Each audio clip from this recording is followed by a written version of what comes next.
Hi, everybody. I'm Steve Paikin, and we are delighted to welcome you to this beautiful Isabel Bader Theatre at Victoria University on the campus of the University of Toronto. We want to welcome you and, of course, our live audience here for this edition of TVO Today Live. This series is made possible because of the generosity of a really terrific Canadian. His name is Red Wilson. The Wilson Foundation allows us to put on these programs. And how much did you all pay to get in here today? Nothing, right? Thank Red Wilson for that. Here we go. Applause, applause. Good stuff.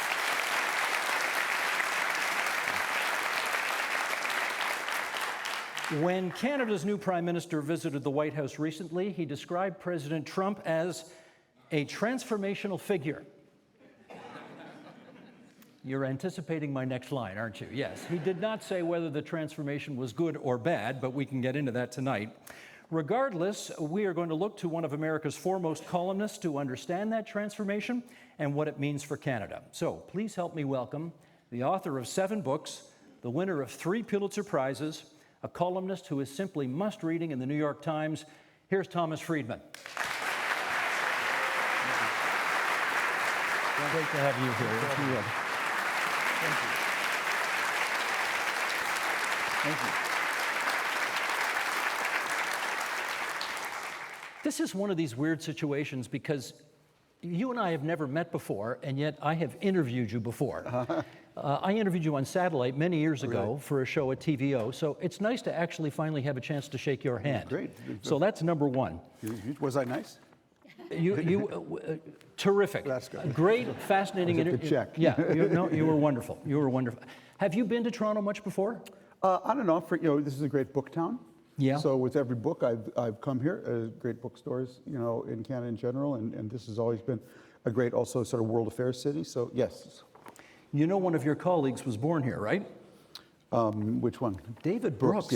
Was actually born here in Toronto. And David Frum, as a friend, is also Canadian. Yeah. Another guy from here. Yes, indeed. Okay, let's set this up. President Biden called you to talk about the future of NATO. You spoke to Donald Trump during his first term. You sat down with Barack Obama to talk geopolitics. So let's start with this. What do you try to accomplish when you get that kind of an audience? Good question, Steve. Of course, it's different from each person, each president. But I think what you're really looking for is, what is the deep thinking? What is the deep thing that's really motivating them? Not just about this decision, but about everything they're doing. What you can learn in that second, or that brief time. It's rarely it's certainly not a secret. It's rarely a news story, that you're going to break. It's more understanding how that person thinks that will then shape your reporting going forward. You ask them stuff, but do they also ask you stuff? What's the next question? There is no next question. No, we don't get to the next one until you deal with this one. Yeah, they do. Yeah, I'm always very careful about how I answer those questions, but yes, the answer is yes. Did Donald Trump ask you questions? I never went to see Trump in person. I spoke to him on the phone twice over issues. The second time was when I endorsed the Abraham Accords very enthusiastically. And at the time, a lot of people on the left, progressives, didn't. And I came out like a second after and embraced it. And so he called me a couple days later and said, Tom, we know each other from a previous life. I can't believe the New York Times let you do that. I said, Donald, I can You called him Donald? Well, I know him from before. Okay. I can do whatever I want at the New York Times, believe it or not. So it's sort of that kind of thing. In general, my sort of general view of reporting and whatnot is that these senior leaders, they're loaded pistols, and you never know where they're going to go off in your face. And so it's not something I cultivate or go out to do, but every once in a while it's very useful. And if they approach you, even more useful. But I don't see myself as someone in the sort of James Reston or tradition of sitting down with presidents and world leaders. I'd actually much rather talk to you. I'd much rather talk to the audience. I'll actually know what are the limits of politics much more by talking to them than the senior leaders wherever they are. So it's a great ego boost, and it's always fun, and show the kids M&Ms from Air Force One. But in general, I prefer actually to really keep my distance and to be an observer from afar. Because my hunch is this audience probably thinks Barack Obama, intellectually curious. If he had a chance to talk to Tom Friedman, he'd be asking all kinds of questions. And I suspect they also think Donald Trump, not particularly intellectually curious, he probably didn't ask any questions and just wanted to tell Tom what he thought. Am I There's a little close? of that. With Trump, it's everything is transactional. So it's like, did you write something you liked? And then he wants to reward you. He's also tweeted against me. So, if he does write something he doesn't like, it goes the other way. It's not, Steve, something that I spend a lot of time doing or thinking. People on the outside think that, that's what you're doing all the time. There's sort of a cliche if you're sitting where I sit, and people imagine my day like this. I roll into the office around 10, I have my latte. The president usually calls sometimes around 11, gives me the story. Then I go have a 3-martini lunch, at some club in DC. And then I get ready for the Italian embassy reception. And in between, I write my column. Would that it were so? Actually not, because it wouldn't be very interesting. I came to be a columnist after being a reporter in London, Beirut, Jerusalem, State Department correspondent. I traveled all 750,000 miles with Jim Baker, White House correspondent under Bill Clinton, and International Economics correspondent under Lloyd Benson. So I'm actually a reporter who has strong views on things. But every one of my opinions actually emerges from my reporting. I'm not an ideological person, as readers know. I'm very much a both-and person, not an either-or person. I'm for a high wall with a big gate.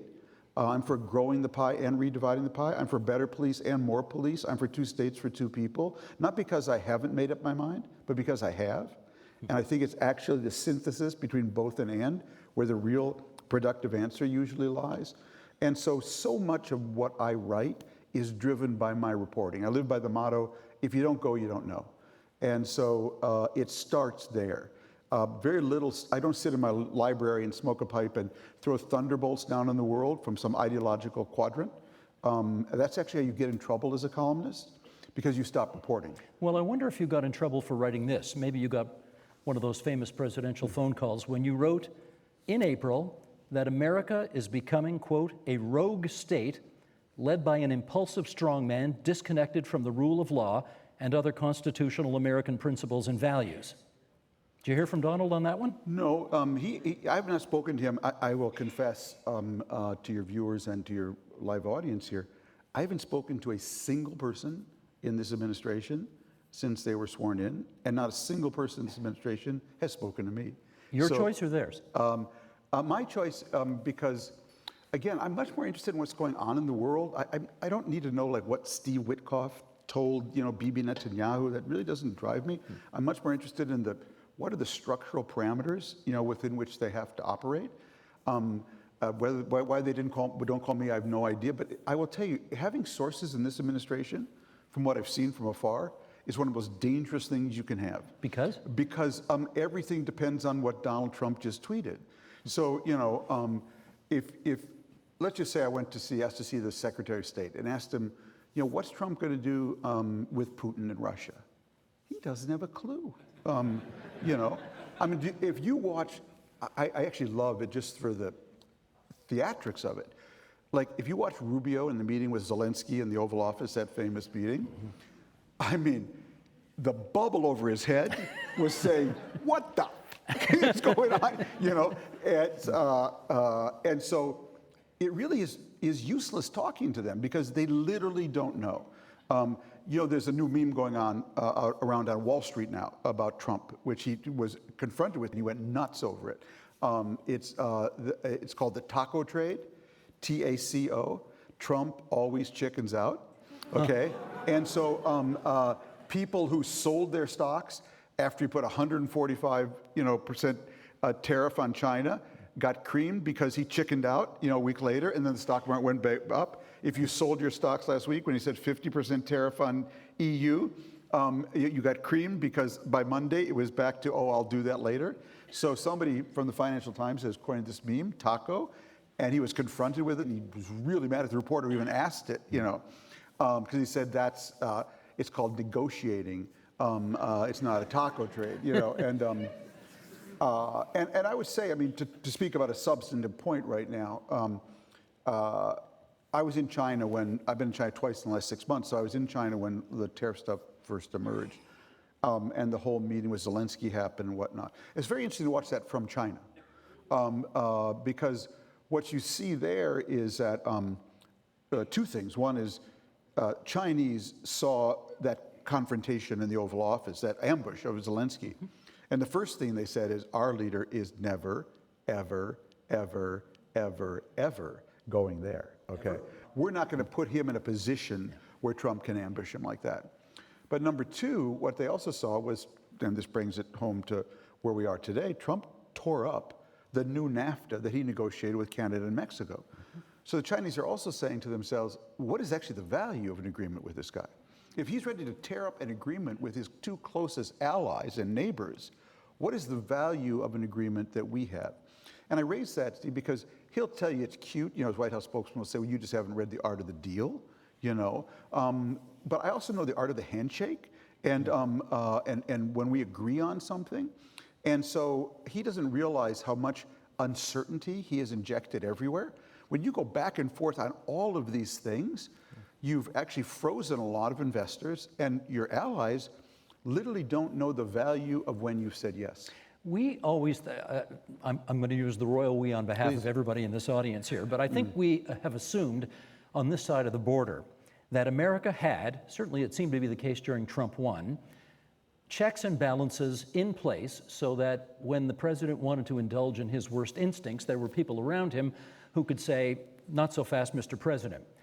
Are those checks and balances still in place today? Well, it's a very good question, because I would say the central truth of this moment is that Trump 1 was surrounded by buffers, and Trump 2 is surrounded by amplifiers. And that really explains 90% of what's going on. So I'm making this up, but in Trump 1, Trump was at the Mar-a-Lago bar, and a guy came up to him and said, Mr. President, I got a great idea. Let's turn Gaza into a Club Med. And he came back to the Oval Office, called Pompeo, Mattis, Kelly together, said, we're going to turn Gaza into a Club Med. And they would say, what an amazing idea. Why didn't we think of that, okay? Can we just study that? Give us your idea, and we're going to go study that, And then by the time he got back to it, it was already gone. This time, he went from the Mar-a-Lago bar to the Oval Office and said, let's turn Gaza into Club Med. No buffers, with the Secretary of State couldn't sink fast enough into the couch, of the Oval Office. And then, of course, it got frittered away because it was a lunatic idea. But so it's a very dangerous situation.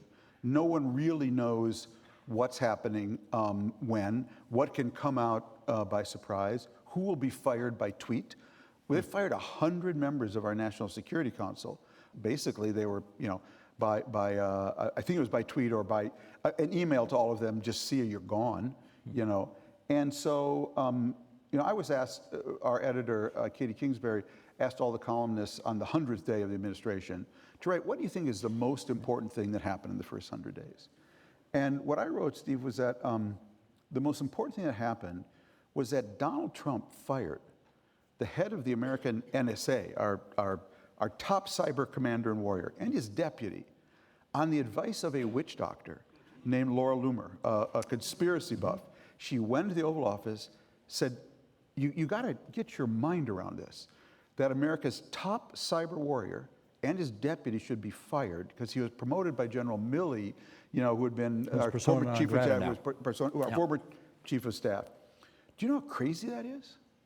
And it barely made a ripple. It was a headline, and then you got to stop and think about that. Wait a minute, this guy spent his whole career preparing for this job, enormously decent guy, and a nut, a witch doctor, basically came into the Oval Office and told our president to fire him, and he fired him.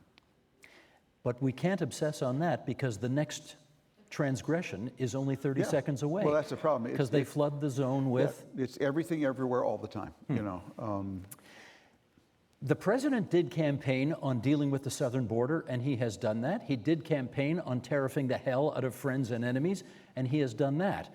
Is there anything that's happened so far in Trump 2 that was unanticipated that you look at and say, oh, I didn't think he was going to do that, and there he goes? Well, I think the things unanticipated by him, he told us he would solve the Ukraine crisis in a day, that would be easy. He also said tariff wars are easy to win. Whatever's happening right now, I wouldn't call it we're winning, And so all of this is this sense he projects, which is that everybody's stupid, I'm a business person, and I need to get in there. And I like Putin, Putin likes me, as if that's what drives history, And now he's seeing that Putin wasn't looking for peace in Ukraine, he's looking to win Ukraine. And the idea that he was just waiting for Donald Trump to come in because he had been insulted, and that Joe Biden called him names, and therefore Donald Trump was going to be nice to him. I mean, if you want to see a bit of sort of footage that will go into the Smithsonian one day, watch the interview of Steve Witkoff, Trump's informal national security advisor, Secretary of State, and all-purpose fixer, an interview with Tucker Carlson after his first meeting with Vladimir Putin. It's about 3 minutes. It will blow your mind in the most dangerous way. Why? He basically says, well, this is the first time I met President Putin, and when I got there, he told me he had commissioned a painting of President Trump, which he wanted me to deliver. It's just a beautiful painting, and he handed it to me, and I brought it back to the president. And here's what he also told me, that when President Trump was shot, Vladimir Putin said he went to church that night and prayed for his friend. This is like, the level of credulity here is like really scary. Now, somehow we've gotten through the first 100+ days without anything going bang, but when you're moving on all of these fronts simultaneously, and there's no staff work, there's no modeling, there's no stress testing. Do you think there was an interagency task force that said, let's go from 145% to China to 30%, And so you can run Trump company that way, but you can't run the United States of America that way. He's trying. Yeah, he's trying, and I think at some point something's going to really go bang. Despite the portrait, it seems as if Donald and Vladimir are not getting along very well these days. What do you read into that? Well, it's because obviously he was reading all this as a personal, that he's my friend, so of course he'll surrender Ukraine when I ask him, And so knowing no history, not understanding at all why Putin went in, And again, misleading himself that Joe Biden had insulted him by calling him a dictator.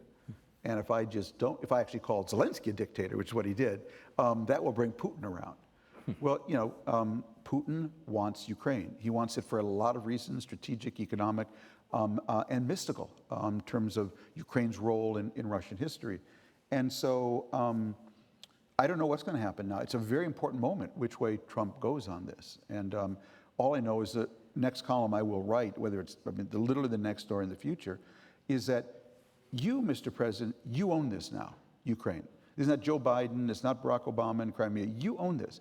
And if you sell out Ukraine, you own this. And you and J.D. Vance will be known as Benedict Arnold and Chamberlain. Does he care about that? Yeah, he does, actually. Whether he cares about me, I don't know, but I can tell you he reads the New York Times. I can assure you of that. He is a New Yorker, so. You famously said... Just to say, yeah? I would add, if he cared about being called a taco, he cares about that. So. Okay, fair point. You famously described in one of your books that the world was becoming increasingly interdependent. Flattening was the way you described it, getting fairer. Does it Not seem... fair. Actually, what I wrote, was that when I said the world was flat, well, go ahead, if you're not going to interrupt your question. Okay, yeah. Not fair. That was not a point. Maybe I'm reading too much into it, but it seemed from my reading of it anyway that the world was becoming more like this as opposed to exacerbating the cleavages that exist in the world today. No, I totally misread that. No, that's not. All right. I'll answer your question by telling you a story. I was China a couple of years ago, I was attending the China Development Forum, which is a big economic conference they have, and the forum sent a young Chinese woman, college student, to meet me at the airport just to make sure I got through customs and all. So we were sitting waiting for my bag to come, and she said to me, Mr. Friedman, I have to ask you, is the world still flat? And I said, it's actually flatter than ever in the way I meant it and wrote it, which is that more people in more places can now compete, connect, and collaborate on more things in more ways on more days for less money. Doesn't that mean than fair? Ever before. That doesn't mean fair? It means more equal opportunity. If you think that's fair, I don't know. Well, that's where I was driving at. More equal opportunity. Yeah. Okay. Is Donald trying to unwind that? No, let me just finish with this. Forgive me. Which is that, so she heard that, and I could see she wasn't really persuaded. I think she thought the world wasn't flat anymore. And then we talked about some other things, and then after about 10 minutes, she, like that, said, Mr. Friedman, I just used ChatGPT last weekend. I said, you use ChatGPT on a VPN from China, and you're asking me if the world is flat? So yes, it's flatter than ever in the way that technology is enabling more of us to compete, connect, and collaborate on more things than ever before. Does it look to you like the president wants to unwind that? You know, I don't think well, he has actually to some extent, you know, he rails against globalists, you know, so on the one hand, you could say he does. On the other hand, he knows how important trade is. And so, you know, let me give you a broader answer to that very important question, which is that, you know, my view is that the last 80 years of history, it's not just my view, Steve Pinker and others will tell you this, have been, in terms of 80-year periods of history, one of the most remarkably peaceful and prosperous on a relative basis, in terms of no great power wars, than any 80 years, maybe ever. So we've actually been through an amazing 80 years. My view is that the world was the way the world was because America was the way America was. A benign superpower, ready to maintain that order. If you change the way America is, you will change the way the world is. And you will miss that period when it's gone. And we are seeing that unfold right now, aren't we? Yeah, and done, and I think in very crude and unreflective ways. We see that President Trump is now threatening Apple, one of the tech bros who was with him there on opening day. He wants iPhones manufactured in the United States. You have talked about the iPhone as sort of part of the transformative shift in human history. Tell us more about what you mean by that. Well, you know, the iPhone, Steve, symbolizes how a lot of products are made today, in that they're now made even more so than when Trump was president, you know. First time, because this trend has continued. So more and more products today are made in what I would call complex adaptive coalitions, ecosystems. And the reason they are is because they're complex. And so the great thing about complex products, mRNA vaccine, Apple iPhones, is they solve complex problems. That's why we like them. And if we can get complex problems solved at a cost that more and more people can use these tools, that's a really, really good thing. So the world is actually moved much more to an ecosystem economy. Ford Motor, just down the road. The most popular car in America, I believe, for the last 4 decades is the Ford F-150 pickup truck. Today, 32% of its parts are made in America. So that's true of so many products, which unfortunately Trump has this idée fixe that Steve makes cheese and Tom makes wine. And Steve has all the ingredients he needs to make his cheese, and Tom has all the ingredients he needs to make his wine in his backyard, and we then just trade. But that's not how the world works. And so if you then come in and you interrupt that ecosystem, you are unable to solve those complex problems at a price point that more and more people can enjoy. So the iPhone would cost estimated like $3,500 if we tried to make it all in America, which we probably even couldn't if we tried. And that's true of so many different products. And that's where Trump, this is not a belief about trade he has in tariffs. It's not a conviction. It's a superstition because it has nothing to do with reality. So people tell him that, surely, and? I'm not sure people tell him that, actually. You know, he hired everyone around him for loyalty insight into the world that they were. Anyone who would name Tulsi Gabbard the director of national intelligence, a goofball congresswoman who thought Bashar Assad in Syria was a wonderful guy, was not looking for the best and the brightest. Now, he would say he was reaching out to the other side and showing how magnanimous he is by hiring a Democrat to work for him. No way. But she was barely a Democrat, number one, and number two, she was not there as a Democrat. She was there as a dupe. Let's do a bit of sort of the last 60, 70 years of trade between Canada and the United States. We had the Auto Pact in the 1960s. We got free trade in the 1980s. We had NAFTA in the 1990s. The Trump era USMCA, USMACA, as we call it here now, because they're smacking us around. CUSMA, I guess, is what we really call it. Is it the president's plan to essentially unwind all of that? You know, I have to be honest, I just don't know what's in his mind. I really don't, and I'm not sure he does either. He just has this sense that if you have a surplus with me, you're ripping me off, you know? And if I have a surplus with you, of course, I'm not ripping you off, okay? That's just natural and right. And so none of this, what's really sad, and I'm dead serious about this, is there's so many things going on right now, Steve, with Trump, which, you know, there was no interagency process. When he cut the tariffs from 145 to 30, there was no modeling done.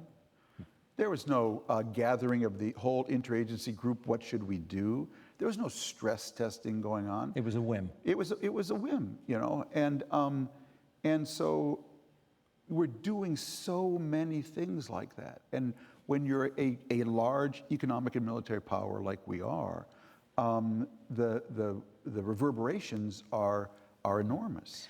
Well, if that era I just described of either managed or freer trade is coming to an end, do we know what kind of an era is replacing it? Yeah, we don't, because it's all, again, it's based on his superstition. All we know is in the history of the world has gotten wealthier, and I would argue on balance more stable and integrated because we traded with each other. It isn't the answer to everything, but there's simply no question about that. And the U.S.-Canada relationship is a perfect example of it. I was just talking to a contractor today telling me he depends on Canadian soft lumber and softwood lumber, and he doesn't know what the price of anything is anymore. So we've injected massive uncertainty throughout the economy. Now this can last for a while because people stock up on things, but if this continues, you know, just to say, oh, we'll just have 10% tariffs, that's higher than the crazy tariffs we imposed before World War I that helped cause World War I. And so none of this is being done in a serious way, and that's what I so object to. You have this job, you have this responsibility, be serious. We also have a Congress of people who just roll over for this. And you know, I really look at these people in Congress and just say, Putin must be saying, I had no idea it was so easy. For $175,000 a year and free parking at National Airport, you could have all these people, you know. And what is also for me just, I actually don't know anyone in my life, in my circle of friends, who is that slavish to and about anyone. If I behave that way, I look at these people, I say, they must not have mirrors, wives, or daughters. Because if it were me, I couldn't look at myself in the mirror. I couldn't look at myself in the mirror. My wife would have thrown my golf clubs and my mattress into the driveway, and the golf balls would be spilling down the driveway, and my daughters wouldn't talk to me. And so I'm just wondering, like, do you live on some offshore island where you go home at night where your kids and your wife aren't saying, Dad, that's yucky, you know?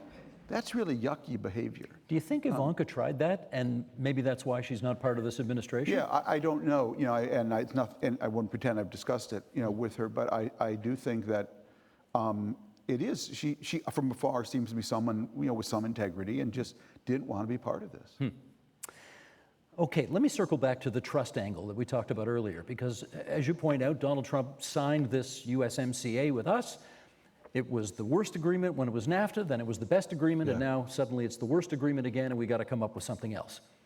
We have a new prime minister here, new cabinet, new government. Could you give them some advice on how exactly we are supposed to regather trust with somebody who was supposed to be our best friend since the War of 1812, but we're having a bit of difficulty with right now? Yeah, I'll just go up one notch if I could. That we're not in a tariff war, we are in a trust war right now. And of all the times to actually lose trust from an American point of view, but actually globally, now is actually the worst time because we've actually never been more integrated as a world. My teacher and friend Dov Seidman likes to say, we are not interconnected today. We are interdependent. So, and interdependence is not a choice. It's actually our condition. So climate has made us interdependent, and technology has made us interdependent, and I would argue AI will make us interdependent. And that's not a choice, that's our condition. So we can either have healthy interdependencies with our allies and friends like Canada, or we can have unhealthy interdependencies. But in my view, we are going to rise and fall together. Whatever we do, baby, we're doing it together. So to think that Donald Trump can think Canada can be in stress economically and we're going to be fine, that's just not going to happen. And so another thing my friend Dov says is that trust is the only legal performance enhancing drug, okay? Where trust is in the room, it's like a hard floor. A little guy like me, I really can't, but off a hard floor could dunk a basketball, okay? Without trust, it's like the Syrian desert. You can't jump a millimeter. And what is going on in the world generally right now, which is a really bad trend, is that Putin destroyed trust in Europe, invaded another European country, first time since the Second World War. I would say Xi Jinping has taken China on a trust reversal from a trend of opening up more and more to the world to turning the other way and actually promoting autarky in China. And we have a president who's destroying trust.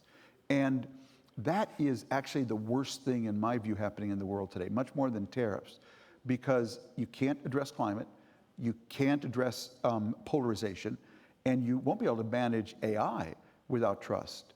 So let me just double click on that for a second. I was actually at the China Development Forum this year, and after the forum, this was a couple months ago, they asked me to, would I attend a meeting they're having of some of China's leading economists the next day, and I said I would, and they asked me to say a few words, so I said, first of all, gentlemen, my name is Thomas Friedman, not Milton Friedman, okay? So I am not an economist. I'm a simple reporter from Minnesota, but I want to share with you that I had a nightmare last night, and my nightmare was that it was the year 2030, and all that America could sell China was soybeans. And all that China could sell America was soy sauce. And let me explain why. Because AI is like a vapor.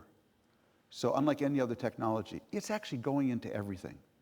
And we're just on the cusp of it. It's going into your watch, it's going into your car, it's going into your phone, it's going into your kitchen, your toaster, your refrigerator. It's actually going to be going into your hip replacement. It's going into everything. And when it does, when AI is everything, everything becomes TikTok. What do I mean? Look at the debate we're having about TikTok right now. Can we use it? Can we do? Who owns the data? Who controls the algorithm? Is China warping the minds of our kids? What happens when that's in your hip, your toaster? Does the Chinese know I like my bagels dark brown? Okay. In your car, your watch, etc. AI is going into everything. So if we can't trust each other, if we don't have a trust adjudicator that says Steve is always going to use his AI on the basis of certain fundamental rules, and Tom is as well, starting with the US and China, all we're going to sell them is soybeans. And all they're going to sell us is soy sauce. And we are on the cusp of that huge debate. And on the cusp of that debate, Donald Trump is in a tariff war with the world. For the first time ever in a government of Canada, we actually have a new minister for AI. And he's an ex-journalist. What shot do you give him to make any sense of any of this? I don't know what it is, but I wish them well. Let's re-rack here. We want to remind everybody, since we're just a little over halfway through, that we are at the Isabel Bader Theatre on the campus of Victoria University at the University of Toronto, and our guest tonight is the estimable Thomas Friedman, whose books include The Lexus and the Olive Tree, The World is Flat, and fairer. And most recently, thank you for being late. All right, let's pick up on where we were then. Can we create a world where we either should or want to isolate America more because of the way it's acting right now? Could Trump do that? Are you saying, will that be an inevitable result of what he does? Should we want to do that to them? Right, Canadians and the rest of the world. Yeah. I mean, yeah. No, you shouldn't, because, I wrote this in my column today. The end of it was that in November 2022, when Netanyahu's coalition was elected, when Netanyahu was elected to build a far-right coalition, I actually wrote a column the next morning that the Israel you knew is over. I am desperately struggling to avoid writing the America you knew is over. Well, it is for us. Yeah, not yet. Our Prime yeah. Minister has said so. Yeah, I mean, it may be, and I understand why you feel that way, but Friedman wrote a book 15 years or so ago called The Post-American World. And it was really about, it wasn't about this issue, it was really about power, that in the world we're going into, Brazil and India, these rising powers would have more power in the world, and therefore America's relative strength that we knew in the post-Cold War world would diminish. What I'm really talking about is something different, and which you clearly are worried about as well, Steve, that we are in a post-America world. And my concern also, frankly, is we're in a post-Israel world. Because Israel and America had two deep things in common: a commitment to the rule of law and a universal mission. Whether they always lived up to it was another question, but there was a universal mission. And right now I see one is off-Broadway, Israel, and America is Broadway. And what's going on off-Broadway and on Broadway are very much in sync. And if we lose both of those at the same time, the Middle East will be, I think, in even worse condition than it is now. And God save the world if we are in a post-America world. Because that is a world that will lack a stabilizer, a benign superpower. And I know all the things that people, particularly on the left, say that American power is the most dangerous thing in the world. Well, let me tell you, it may be the second most dangerous thing, but the most dangerous thing is not too much American power, it will be too little American power. Your country has been the leader of the free world for about 80 years. Do you think Americans understand how, sorry, I gotta say it, how kind of shocked and appalled much of the rest of the world is at some of your government's conduct these days?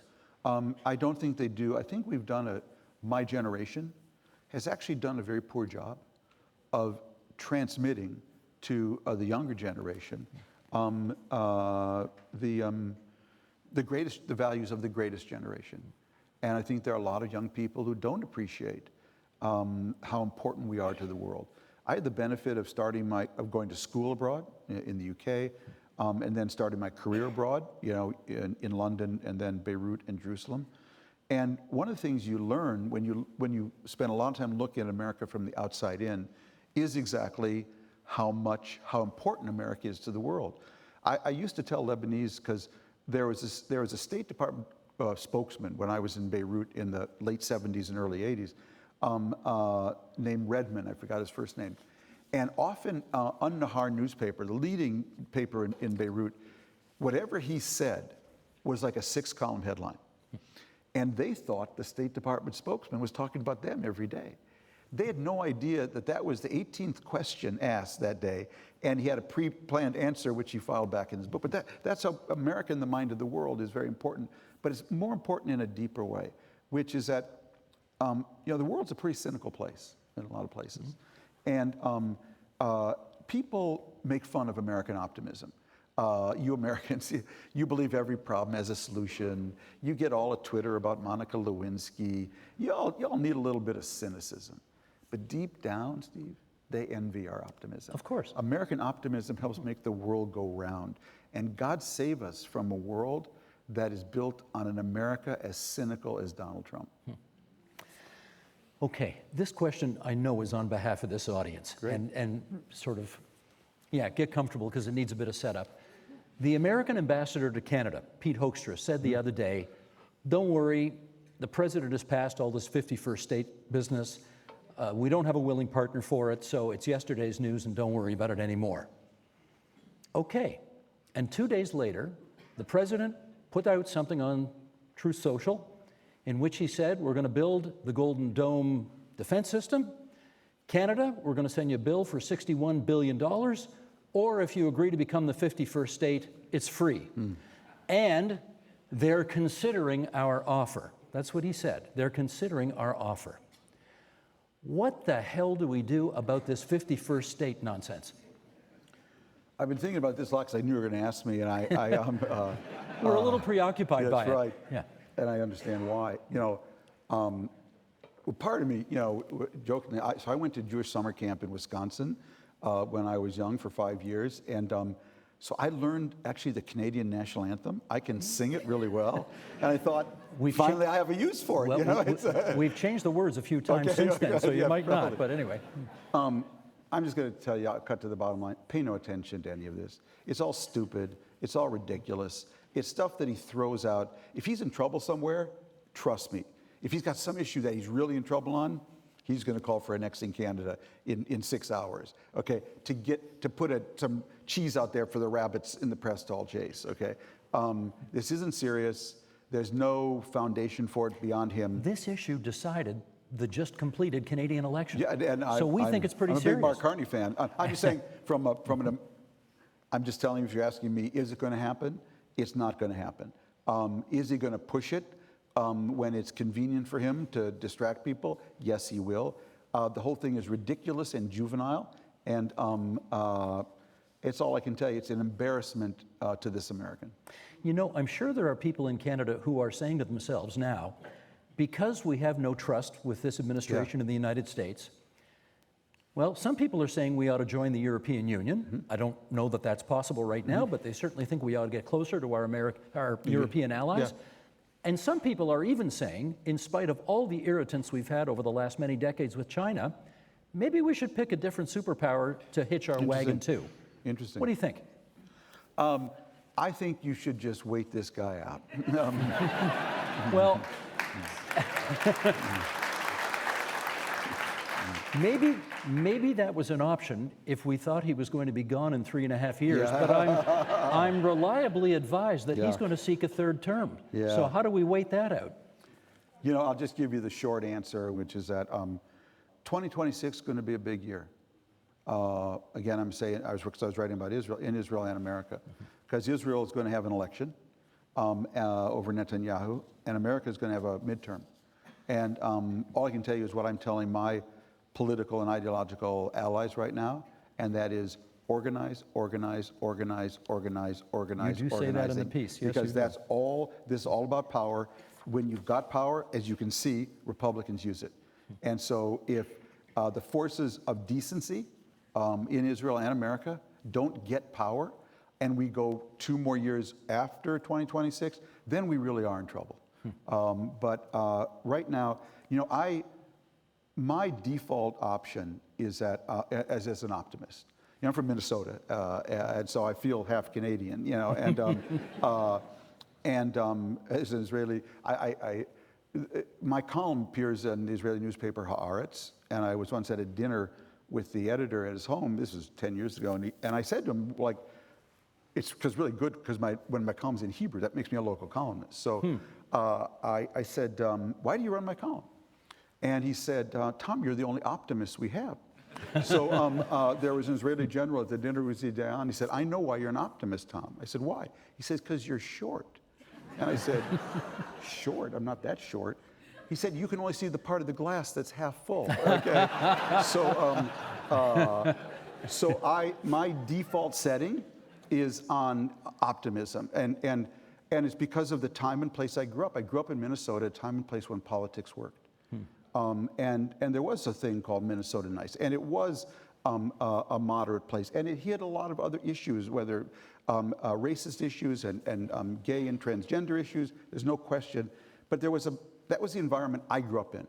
And so it tilted me that way. When I was young, to give you a sense of the culture I grew up in, my dad, there was a Jewish mafia in Minneapolis, and my dad had grown up with these guys. And when I was 5 years old, my dad, because I never forgot this, came home one day and said one of his friends had been sent to prison. And when you're 5 years old and your dad tells you he knows someone who went to jail, so I said, Dad, what did he do? He said, well, son, he was shopping in a store before it was open. Okay. So that's Minnesota for breaking and entering. Okay. And so that's kind of the world I grew up in. Of course, then I went to Beirut and I discovered the other side of the moon. But it's so I lean that way. So you will never get me to throw in the towel. Okay. Let me do this. I tell everyone, this is the fight of my life. I'm in it, and I am not tired. No, I know that because I read your column. Yes. Let me.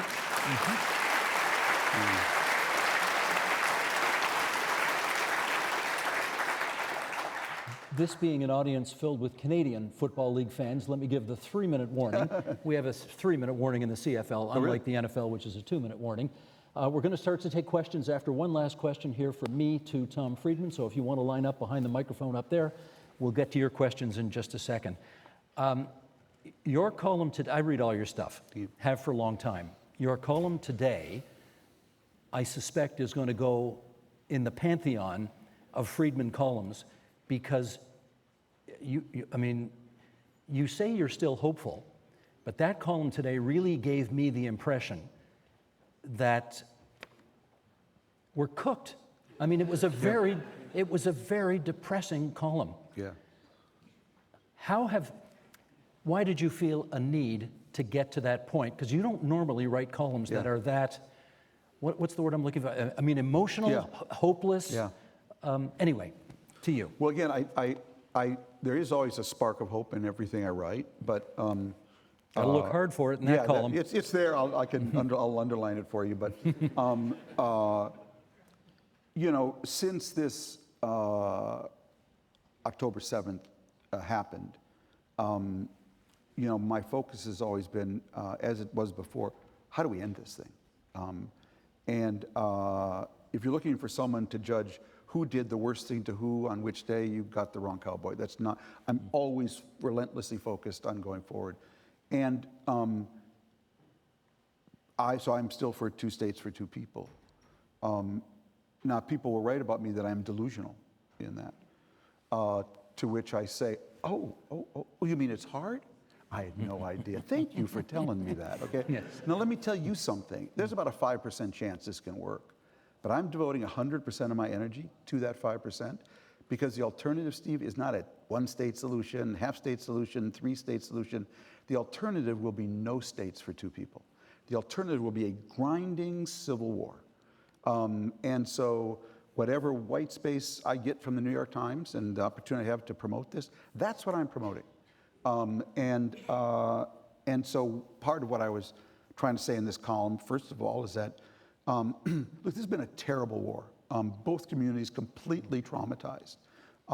And what I was warning Israelis in this column is that whatever you think was the right proportion of retribution for this war, you've gone past it.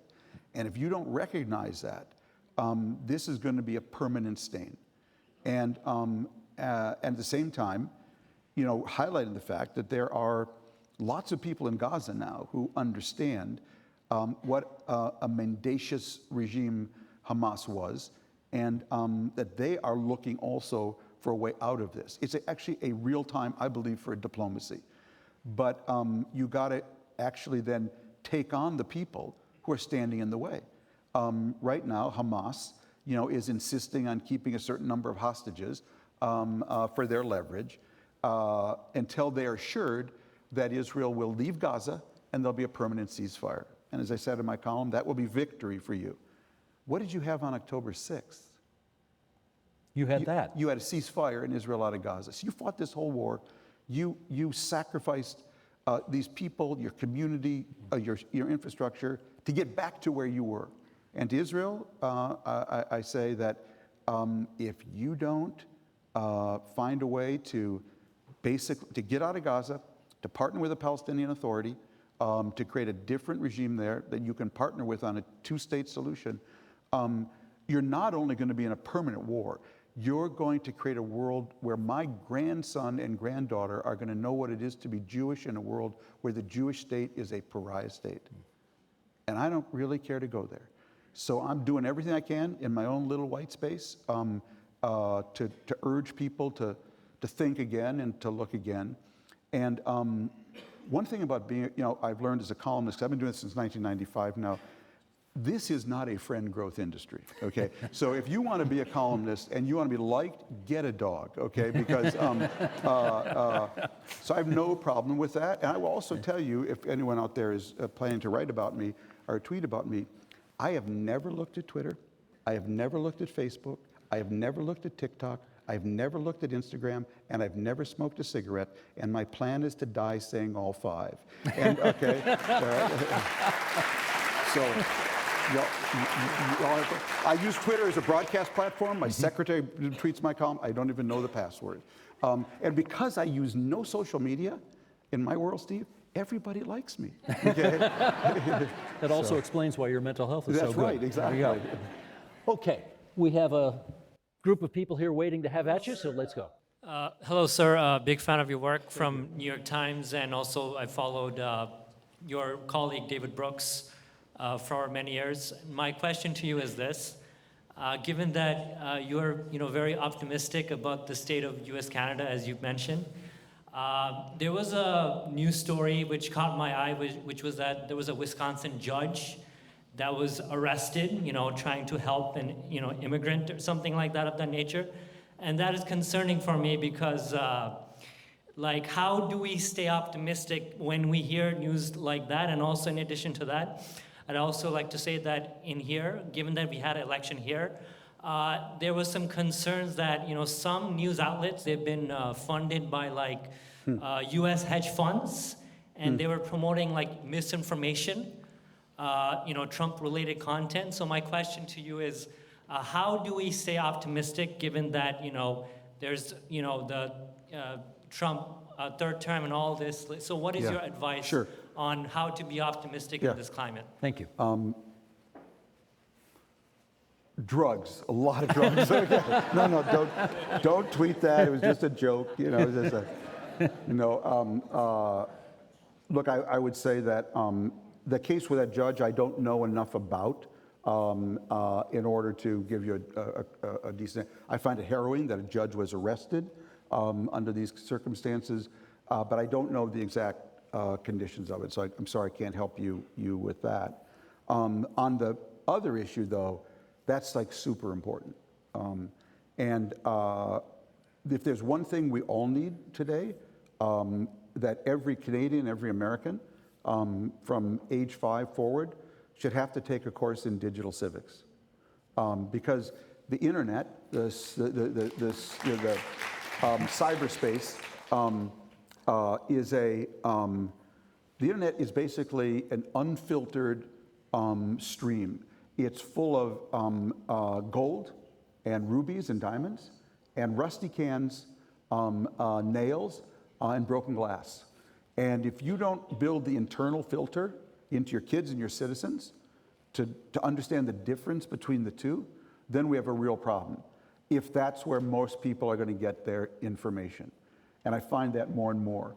So I like my news. My news diet is edited news. It's the New York Times, it's the Washington Post, it's the Wall Street Journal, it's the Economist. And that's where I go, because I trust them more. Not that we don't make mistakes, but we try to correct our mistakes. Whatever you're reading, you want to read that. But I'm so worried about the same question you are. I was at a birthday party last summer of a friend of mine, and he had a friend of his there sitting next to him at the opening dinner. And because I'm in the business I'm in, he said to me, Tom, I heard that, by the way, as a journalist, whenever someone starts a question, I heard, trouble will follow, okay? So I heard that CNN cut 30 minutes out of their interview with Kamala Harris before the campaign. So I said to the guy, sir, do you know how many people are involved in an interview of a presidential candidate? There are probably 1,000 people who touched in that material. Do you really think CNN could cut 30 minutes out of a 90-minute discussion and no one would know about it? So he thought about that, and he clearly was thinking, yeah, that probably is right. And then he said to me the scariest thing. He said, well, CNN needs to clear that up. I thought, CNN needs to clear that up? Because someone out in the cyberspace put that out, and your internal filter couldn't catch it? CNN needs to clear that up? And so it really starts with us. You know, if you had asked me, and this is related to your question, I've done a lot of book tours. What was the best question I ever got on book tour? Best question was 1999. I'm at the Portland Theater in Portland, Oregon. I'm selling my book, The Lexis Neology, which is the first book about globalization. Internet's really born in 95 with Netscape, so the Internet's in its infancy. Guy stands up in the balcony, question time, says, Mr. Friedman, I have a question. Yes, you. Is God in cyberspace? I said, I have no idea. And I was really troubled by that. Cyberspace had just been born, that whole term. So I called my spiritual teacher. He's a rabbi named Zvi Marks. He lives in Amsterdam, married to a Dutch priest, interesting character. I got to know him when he was in Jerusalem. I called him up. I said, Zvi, I got this question. What should I have said? He said, well, Tom, you know, in our faith tradition, we have two concepts of the Almighty. One is that the Almighty is almighty. He smites evil and rewards good. And if that's your view of God, he sure isn't in cyberspace, which is full of pornography, gambling, cheating, and people smearing each other every millisecond. But he said, fortunately, we also have an alternative concept of the Almighty, and that is God manifests himself by how we behave. So if we want God to be in cyberspace, we have to bring him there by how we behave there. And I'm still a big believer of that. So the more complex the world gets right now, the more whiz-bang and the more connected, the more everything old and slow matters more than ever. The more everything you learned in Sunday school actually matters more than ever. Do unto others as you wish them to do unto you. 10 Commandments, whatever your faith, your moral structure is, all that old stuff matters so much more today than all the whiz-bang stuff.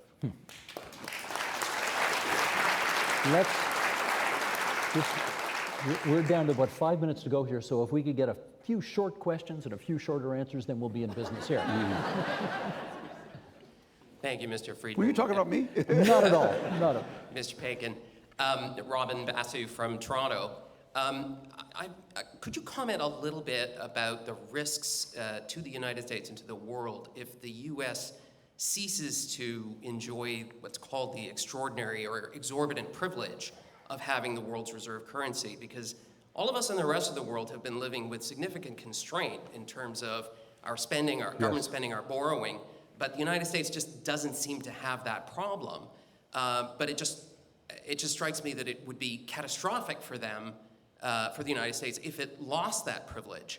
But would it be such a bad thing for the rest of the world? You know, it's a really good question. I'll just answer it. We're right now, it's a timely and important question, because what's been going on in the last few weeks, you notice the market's been going up, but over here in the bond market, something really anomalous is happening. Yields are going up, so we're having to pay higher interest to get people to buy our treasury bills, but the dollar is weakening. That's a real anomaly, because when our yields go up, people should want to buy treasury bills to take advantage of the higher interest. What that is saying is that there is the beginning of, it may go nowhere, it may go in the direction you and I fear, which is that the dollar, people don't want to trust their savings and investments to this financial instrument over time. And that would be catastrophic for the United States. I happen to believe anything that is catastrophic at that scale for the United States would be like a nuclear bomb that would touch and affect everybody. That it wouldn't be just something that we suffer and everyone else will be fine. Next question, please. Hi, thank you. I think I take issue with one thing you said earlier, which was characterizing Laura Loomer as a witch doctor. I think that does witch doctors a disservice. Earlier today, the minutes were released for the FOMC meeting at the beginning of this month, in which a number of the rate setters at the Federal Reserve were worried about global investors, I would count myself among them, no longer viewing the U.S. Treasury as the safe haven asset in the world. And sort of piggybacking off the previous question, I'm wondering if you think that global investors are pricing in the end of American hegemony, or if the volatility in the treasuries market is really more transient noise? A really good question, and I think that we are seeing the beginning of that. I hope it will be aborted, that we will come back to some rationality, but your question really touches on the point I was trying to make earlier. Trump thinks it's cute. Oh, I start at 145, and then I go to 40, and then I go to 30, and then to 6 months from now. After a while, that's actually not cute to foreign investors. It actually injects the entire global economy with uncertainty, and over time, they simply say, I cannot trust you. If all people do is, if just 5% of the world buys fewer treasury bills, that could be catastrophic for us. And so I think Trump is really playing with fire. And unfortunately, because there's no discipline in the administration, there's no discipline from Congress, the only discipline is going to be the marketplace. And that's going to be brutal if it comes, and I really hope it doesn't. Let's see if we can get one more in here. Go ahead. And thank you for being late. You painted a very optimistic picture of the future. How does that change with AI, and especially the race where it just seems that everyone's just racing and racing and racing towards owning, the platform? Really good question. And it's what I was referring to when I said, if we can't, see, AI is the first quintuple use technology. We all know what dual use is. There's a hammer. I can use it to construct a house, or I can use it to bonk you over the head. Dual use, okay? AI is quintuple use. AI can be a tool to construct something. It can be a tool to put out a virus that only harms people named Steve, okay? Dual use. It can be a partner, triple use, and soon AI will be able to decide on its own whether it wants to act for good or for ill. So if we don't, to me, the number one question in the world right now we should be doing is sitting down, starting with the US and China simply because we're the two AI superpowers, and working out a trust mechanism between us that we can then basically share with the rest of the world. And it's what I say, that this is a moment, we're going to learn this early or we're going to learn it late, we're going to learn it hard or we're going to learn it easy, when if we don't learn to overcome our tribal instincts that we're wired into going back to the campfire, we're going to have a real problem. Now you can say, Mr. Friedman, that's impossible. That's not going to happen. Then I tell you, trouble is coming, because we now live in a world, okay, where we are interdependent, and we're going to rise or fall together, and the central issue coming down the road is going to be around artificial intelligence. Hillary, can I sneak one more in, please? One more fast question. Do it real fast. Thank you so much. My name is Dina Ramadan. I'm from Syria. And my question will be about Syria. Yeah. In his latest trip to the Middle East, Trump announced lifting the sanction on Syria against the will of Israel. What is your take about that? And what advice would you give to the Canadian government in navigating its relation with Syria? Really good question. Thank you for asking it. So my view, I'm going to take you back to 1989, 1990, 91, when the Soviet Union collapsed. I was part of a small group then who opposed NATO expansion. We were a small group. It was Sam Nunn. It was Bill Perry, the Secretary of Defense. It was George Kennan, the father of containment. Why did we oppose it? My view was, I don't know where Russia's going, but we dreamt of a day when Russia would have a democratic government. Could we maybe wait a couple of years before we expand NATO in their face? And my feeling is the same. I've been thinking about Syria. I don't know what is in Bashar's heart, the new president. All I know is we waited so long for a day when Syria would have a shot at democracy. Could we all just stand back and give them a reputation to live up to, give them a hand up? Because if that happens, I've always said countries in the Middle East, if you decapitate them, they either implode or they explode. Here, here. Syria explodes, okay? And it can explode bad things or it can explode good things. You fix Syria, you fix Lebanon, you fix Syria, you fix Iraq, you have a whole different Middle East. So I'm 100% in support of what Trump did. This is a guy with a lot of energy left. Let's just do a little business here before we sign this thing off. I want to thank this audience for coming here to Victoria University tonight, and of course people for watching on television or on their smartphones, however they're doing it. want to thank the members of the audience who got up there and had the guts to ask some questions. That was well done. How about my guts for answering them? Hang on, stand by. Wait for it, wait for it. Chad Castle and Sheldon Osmond and our crew here for getting this place all ready to go. To the staff at the Isabel Bader Theatre, your crew, your house manager, Jason McGregor, thanks to you. Hillary Clark, whom I just spoke to, who produces every episode of this series called TVO Today Live. The Wilson Foundation, you guys are all in here for free tonight because of the generosity of Red Wilson. We are grateful to him as well. You can see all of our past conversations on a website, tvo.org/TVO Today Live, or you can fire up the YouTube channel at TVO Today. And finally, I know you all want to join me in thanking the guy who answered the questions, Tom Friedman, for coming up here from the United States. Thank you, Tom Friedman. I'm Steve Paikin. Thank you and good night.